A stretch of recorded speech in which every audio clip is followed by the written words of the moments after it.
Do you know one distinctive feature that states like BAYELSA, Cross River, EKITI, OSUN, ONDO, Rivers, TARABA and EDO have in common?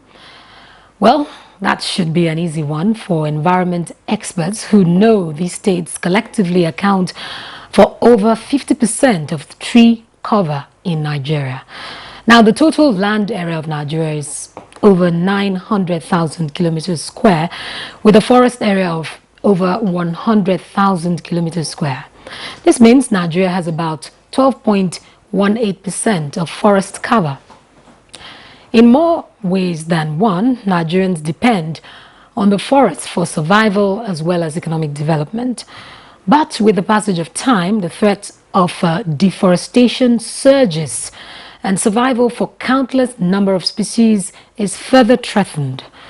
But then, what is this deforestation to a layman? Simply put, it is the intentional destruction or removal of trees or parts of trees and other vegetation to land available for or for other uses such as commercial, domestic, construction or agriculture without replanting or allowing time for the forest to regenerate itself. Now, the Food and Agriculture Organization in a 2004 report described Nigeria as having one of the world's highest deforestation of primary forests, where more than 50% of such forests have been lost in the past decades through unsustainable logging, agriculture and field wood collection. What are the socio-economic implications of deforestation? What is the impact on the loss of habitat and endangered species in our tropical rainforest? We'll be getting more answers to these questions and more shortly. I am Anne Jibuno. Welcome to Nigeria Today.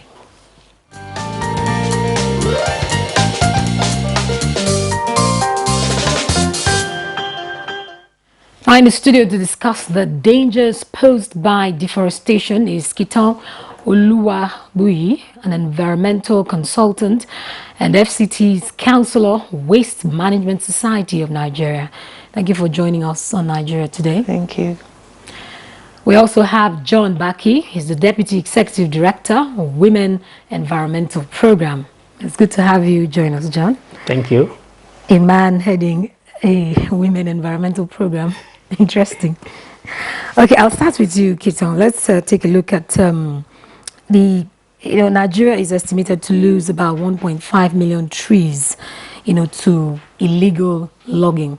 How widespread is this problem? I think it cuts across the 36 states, right from Sokoto to Lagos. You have the issue that people still survive by firewood.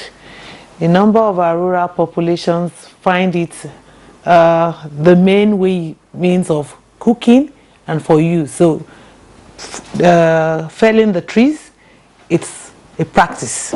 And where it's not just for cooking, it's made into commercial for charcoal production. So you see this as a norm, and it's been an issue that the government has been trying to work with. So it's a widespread problem. Okay, John, recently the Nigeria Conservation Foundation said the country has about 4% cover, as we've lost about 96% of our trees, even though it's kind of conflicting. We've had different estimates, of this issue problem. What really is the problem? Because the global standard is about 25% cover for, that's the acceptable percentage for a country. What do you think of these figures? Well, for now, I think you cannot say for sure if that is the percentage cover of forest Nigeria has left, or if we have something less, because there are conflicting figures pointing to the fact that as to the rate of forest cover that Nigeria has left. Well, we will not dwell so much on the figures. The fact remains that we have serious desertification going on in Nigeria. The rate at which land is being taken up by the desert is very fast and is alarming. Just as she pointed out the major source of energy for cooking in Nigeria is firewood, and that is one of the major sources of forest degradation in Nigeria. Apart from that, population is growing every day. Nigeria is no longer at the population it used to be 10 years ago, and many more lands are being taken up for urbanization because people have to live. More industries and factories are being put up here and there, and people have to also produce food, also have to farm, and these are all the factors that contribute to the fast rate of deforestation in Nigeria. So they may be right to say the 4.0% forest cover is what is left of Nigeria, or there may be something less, but for now I can't say for sure because there are conflicting statistics to that regard. And so it's not certain to say, but the fact is we have a very fast rate of deforestation going on in Nigeria. Now, Kiton, we are in a country with abundant natural and liquefied resources. Why is tree felling still popular among Nigerians? Despite the fact that this field, we have these things in abundance. It's quite cheap to, get gas and the other, what we use in cooking. Cheap is relative. In the first instance, there are two factors, culture and then cost. Culture, a number of communities believe food cooked with firewood tastes better. It's a cultural thing. I once had an experience in Kano, in which a permanent secretary retired told me he wouldn't even allow his wife to cook other than with firewood. And at that level, I struggled to rationalize why. And he told me it just tastes better. He wouldn't eat anything less. Another thing is the cost. In terms of cost, the rural communities have no other means. Gas, where are they going to get the gas? Kerosene. Where do they get the kerosene? Availability and then access. Those two are challenges in the rural communities. And then in the urban communities, when you go to the urban poor area, low income area, it's firewood. When you're talking about gas, kerosene, you're talking about the urban, middle income, and then high income. So despite government policies trying to push fuel stoves and all the various other options, the two key challenges is the culture and the cost. Okay, now John, I know these issues, culture, cost, and the rest that you mentioned are very germane, and they are issues. How can the ban on timber production be effective? It seems not to be effective. Well, talking about the ban, if you ban timber production for charcoal or for firewood, what alternatives are there for the people to use? I should ask you that. So are there alternatives? Yeah, as far as I know, I don't think there are alternatives that are accessible and affordable for the people. When you say accessible, what are the alternatives? Yes, accessible. Let's talk about gas. Apart from gas and kerosene. Yes, let's talk about electricity, which is another source of energy for cooking, or renewable energy like solar stoves, or is it biogas stoves? Talking. Now, if you talk about solar stoves, how widespread, how well known are solar stoves in Nigeria? That is to tell you that they are distributed in few places. The cases of solar stoves I know in Nigeria are more or less pilot projects. I know an organization that is piloting a project in an IDP camp in the north that is using solar stoves so that the IDPs use that to cook instead of using firewood. So why can't we, organizations like yours should be in the vanguard of promoting these innovative ideas? Yes, we are in the vanguard of that. But another challenge again is the cost of these new technologies. Like if you talk about the solar cook stoves or the biogas stoves, their cost that you buy at the moment is far than the firewood that you can easily get with 100 naira, with 200 naira. And so the issue of cost again comes in. You like Kito wants to say something.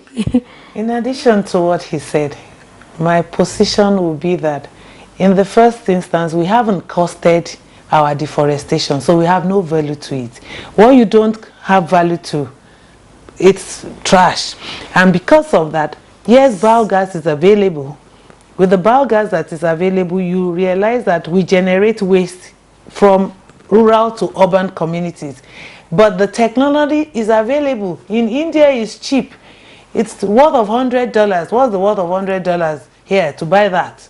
And then we generate that on a day-to-day basis.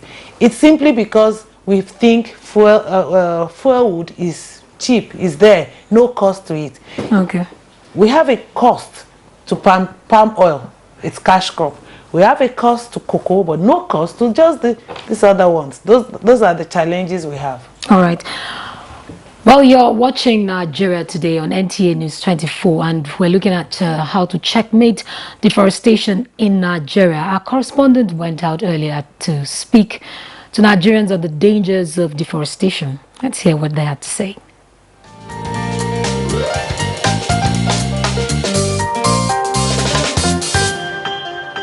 Well, I think the issue of energy requirement, most of the people within the rural areas use firewood, and that is basically the major cause of deforestation. Another one is the issue of infrastructure development. As urban communities evolve and erupt, there is a need to create room or space for the development of the urban facilities. And so therefore, trees are cut down, and then deforestation becomes most eminent. It's ignorance of the fact that oxygen is what the tree supplies to us. Why we give the tree back? You understand? It's a kind of retributive justice we are sharing. So, but ignorance can do a lot of things in our life, in our lifetime. Had it been they know what the tree does, they wouldn't have been cutting it without replacing. One issue of deforestation, government has to pay attention to erosion. This is one. And then the second part of it is the encroachment. You understand? Government has to make regulations where they see that it's not necessary you have to go and fall trees. Government needs to put eye towards there. The community still have to play a role, not just the government. But because it's the government that will now enforce it, then the community will now take note. It's my own advice that before you cut the tree, let's sure that you plant another tree that will replace the one you are going to cut.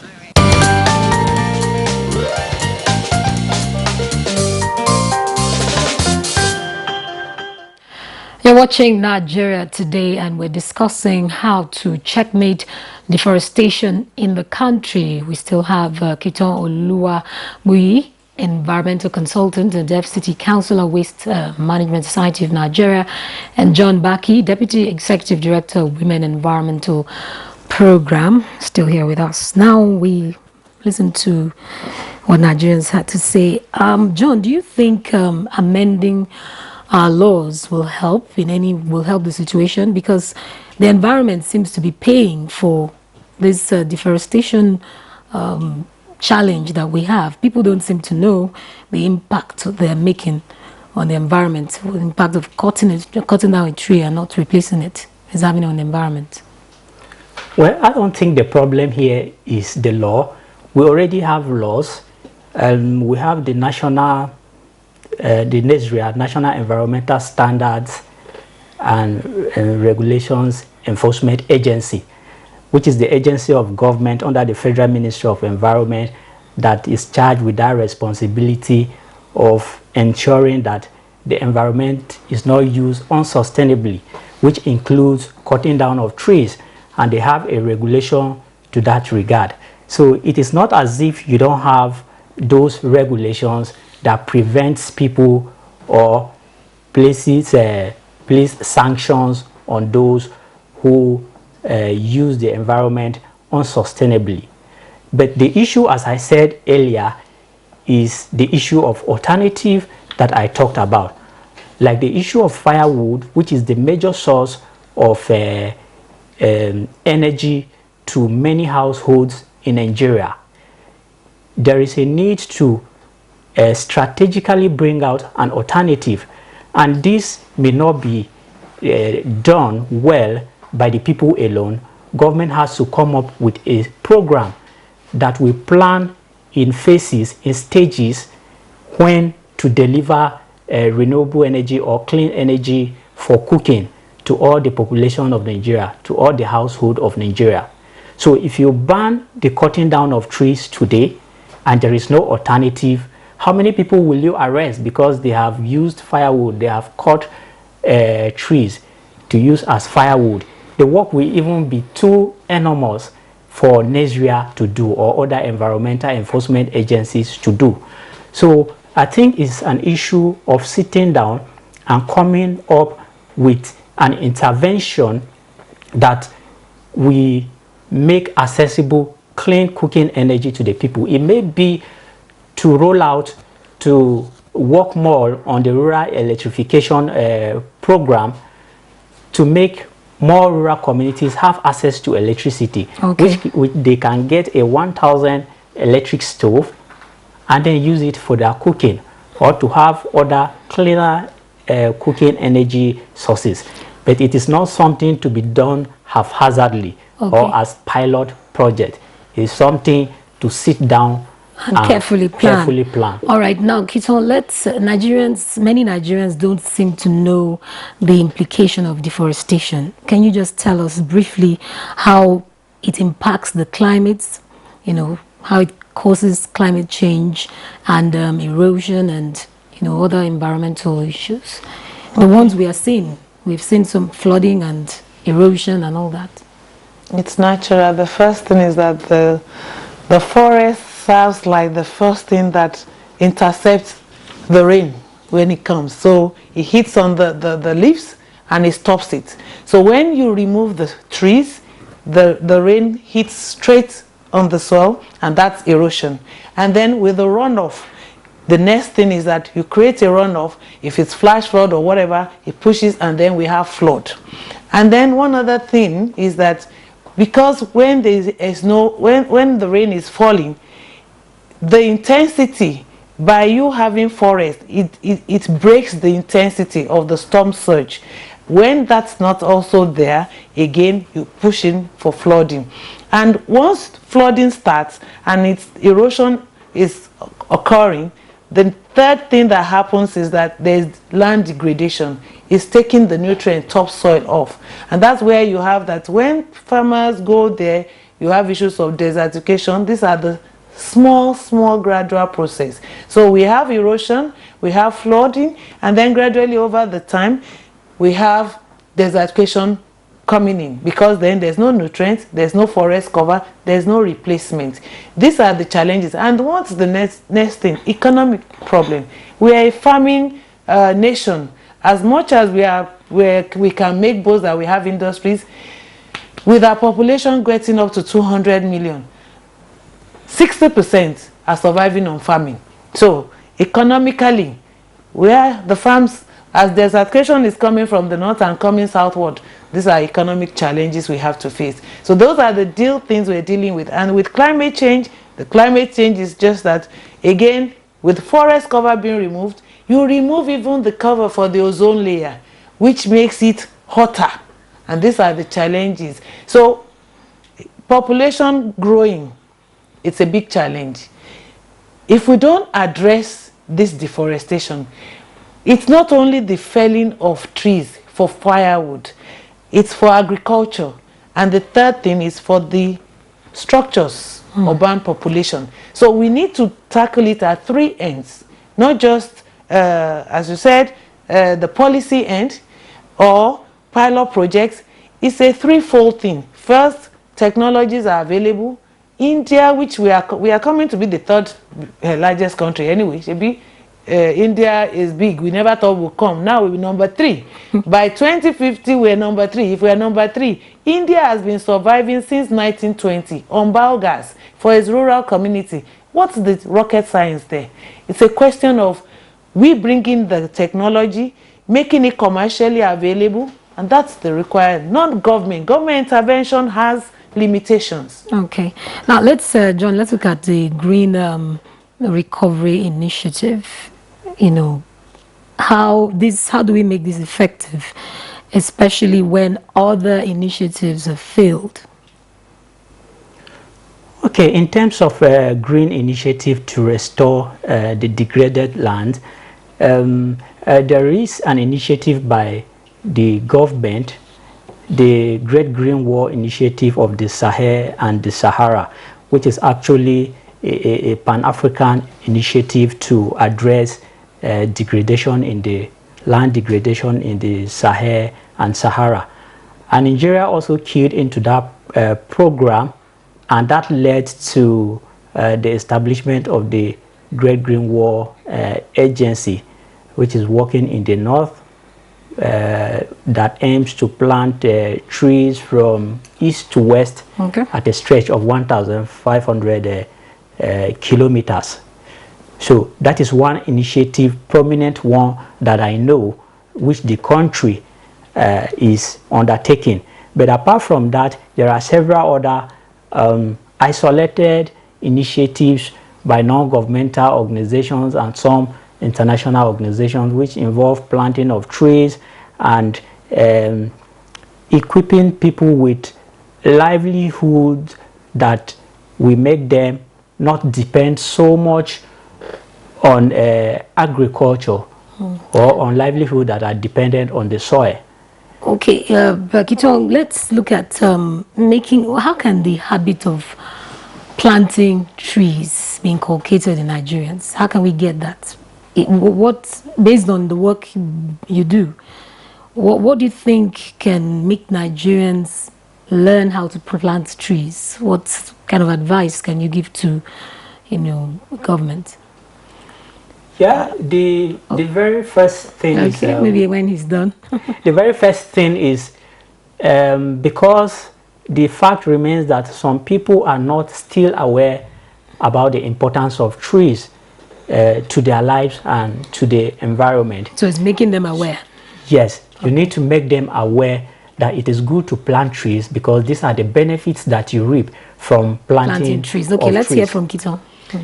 I have two. One is that the cost for cash crops is evident. There's no cost to other trees, food crops or whatever. So one, if there's a cost to it, then there's an incentive. The second one I want to say is that I say to school children, you eat mango, throw it anywhere. Just because we've been planting trees as a ceremonial thing for as long as I can remember in the country. But what has happened to the trees we are planting? If everybody, whatever seedling you have, just throw it. Let's do it like the animals do, dispersing the whole thing wherever. Then we know trees will be there somewhere. But if you have to build a house, someone should value all the trees there and then put a cost to that. Then with that cost, you will replant. Okay, now how do we monitor? Where's the place of monitoring in this? Very briefly, we're completely out of time. John? Yeah, I think it should be, people should make up their mind and not necessarily want to be monitored to plant a tree. So it's about change of orientation. And if tree planting is community driven, I think it will go a long way.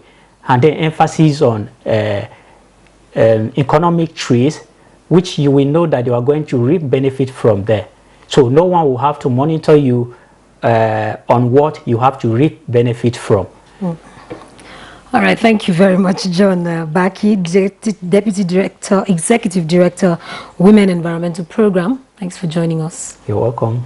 And I also must thank you, Kito Uluwabuyi, Environmental Consultant and FCT Council of Waste Management Society of Nigeria.